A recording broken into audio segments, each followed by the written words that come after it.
Olá, tudo bem? Bem-vindos ao curso Brasil Oficial, mais um vídeo, salvo engano é o quinto vídeo. Hoje a gente vai conversar um pouco sobre a rotina, a operacionalização desses trabalhos. Afinal de contas, muitos querem ser diplomatas. Agora, quem que de fato pode ser diplomata? Pode ser diplomata aquele que está disposto a participar de uma rotina de treinamento. E claro, não basta disposição, é preciso também criar as condições para que essa rotina seja uma rotina não só constante, né, porque é rotina, mas que ela também seja adequada, ou seja, você vai precisar executar atividades focadas na passagem de fase. Em resumo, você vai precisar fazer um trabalho rotineiro, muito parecido com banho, escovação de dente ou coisa parecida. E ao criar essa rotina, você vai estar caminhando em direção à aprovação para passar de fase. Não se preocupe ainda em querer tomar posse para o cargo de diplomata se você não passou da primeira fase do concurso, se você não passou da segunda fase do concurso. Esse percurso é um percurso de médio prazo. É razoável supor que você levará 3 a 4 anos aqui com a gente, ou de forma autônoma, ou de forma esporádica, enfim, ou nunca mais você me vê. Mas o fato é que você vai precisar de uns 3 ou 4 anos. O convite que eu vou te fazer agora é para que você continue assistindo esses vídeos. A gente vai até o vídeo 30, como você pode reparar, e aí você toma a melhor decisão que você acha que faz sentido para você. Eu sou César Santos, eu sou CACDista há muitos anos, já cheguei à última fase do concurso, e isso me deu alguma experiência para dizer para você, sobretudo, o que não fazer. Há muitos caminhos que você pode fazer, inclusive sem a minha ajuda, para ser diplomata. Há caminhos que não levam à diplomacia, né? Às vezes você vira professor, né? Acontece.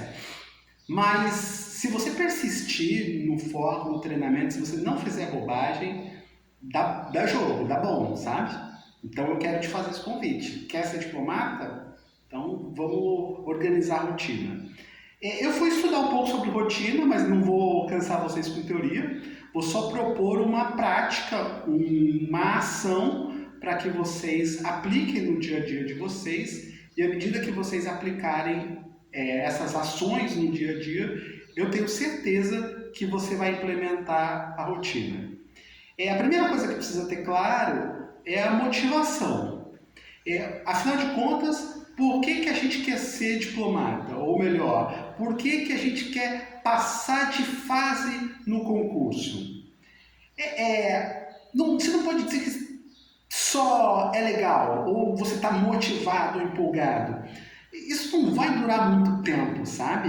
A rotina, ela exige um tipo de energia que você precisa ter uma razão muito profunda, muito forte para seguir nesse percurso. Sobretudo se você já tentou outras coisas na vida, se você vem de uma caminhada de outras oportunidades que você vem abrindo mão para se tornar diplomata. É preciso que esse motivo seja suficientemente profundo. Senão você vai parar na segunda semana, senão você vai parar na primeira reprovação, vai parar na segunda reprovação e assim por diante. Agora, essas respostas nem sempre são as mesmas e nem sempre são tão claras na nossa cabeça.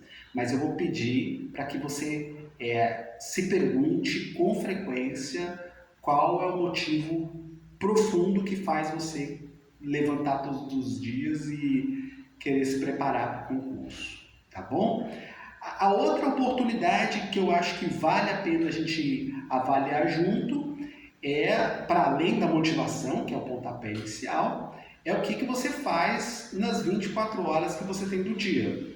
Se a gente já é adulto, pai de família, mãe de família, se a gente já tem muitas responsabilidades, eu recomendo fortemente que você se organize para simplificar a sua vida. Simplificar a sua vida significa ter menos rotinas, na medida do possível, menos boletos para pagar, menos compromissos, menos projetos de futuro.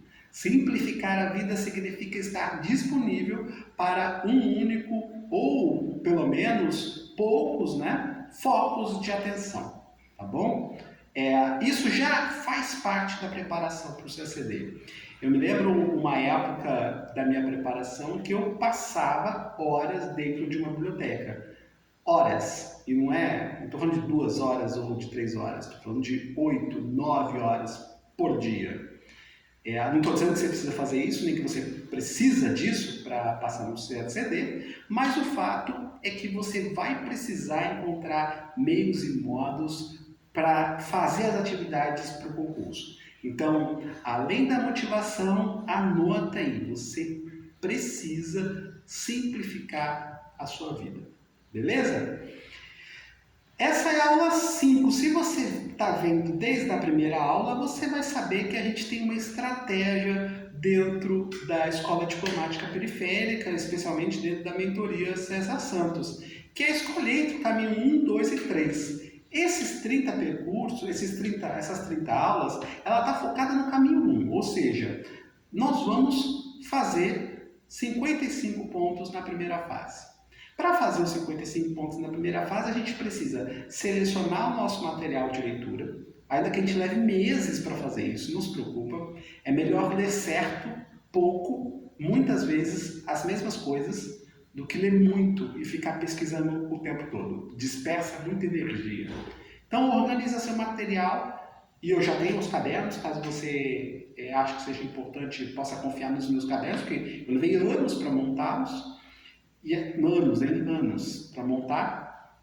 Então, você pode contar com eles, e à medida que você se apropria dos conteúdos desse caderno, você vai passando ele para o Anki. O Anki é aquele aplicativo da revisão espaçada, tá bom? Então, cadernão, no caso os que eu te ofereço, ou os que você tiver, Anki, você vai fazer a alimentação desse aplicativo, precisa fazer a alimentação do aplicativo. Se você não sabe o que é o Anki, ou se você não entende qual é o Anki, coloca o Anki aí na sua rotina como uma disciplina, coloca como uma matéria do CACD, tá bom? Vai ser muito importante. Muito importante, sobretudo quando você estiver perto da sua aprovação, lá em 2026, lá em 2027, você vai me agradecer por essa conversa de hoje. Então, sem preguiça, bora colocar no Anki, tá bom?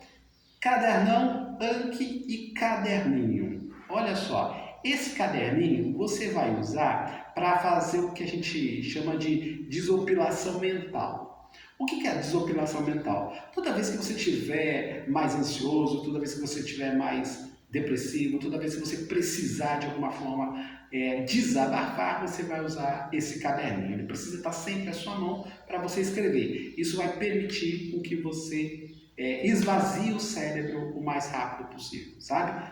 E, claro, geralmente a gente começa a vir com essas questões existenciais depois que a gente tem alguma experiência nesse concurso, Até lá, talvez elas não venham com tanta força, mas se vier também, tudo bem, você tem o caderninho. Então, a sua rotina, basicamente, do dia é essa. Cadernão, Anki, caderninho. Você vai para a sua mesa de estudo, claro, mesa organizada, leva a sua água. Se você tiver meia hora por dia, você vai usar essa meia hora por dia para fazer cadernão, Anki, caderninho. Ah, César, eu tenho um pouco mais de meia hora, eu tenho 1 hora por dia. Cadernão, Anki, caderninho 2 vezes. César, eu tenho 1h30. Cadernão, Anki, caderninho 3 vezes. César, eu tenho 6 horas por dia, maravilhoso. Nesses graus, assim, 6 horas por dia, a gente costuma fazer atividades, não é que melhores. Se a gente puder aproveitar melhor esse tempo, vai ser melhor do que o Anki, cadernão, caderninho, tá? Por exemplo, se você falar assim para mim, César, eu tenho mais do que 2 horas por dia. Aí a gente vai para um outro nível de jogo, tá? Se você só tiver 2 horas por dia, que é bastante coisa, não pensa que seja pouca coisa não. Até 2 horas e meia por dia líquidas, É quase meio período se você colocar no dia. você vai fazer só o Anki, o cadernão e o caderninho, tá bom? Agora, se você tiver mais do que 2 horas, aí você me procura que eu vou te passar umas atividades a mais para você fazer.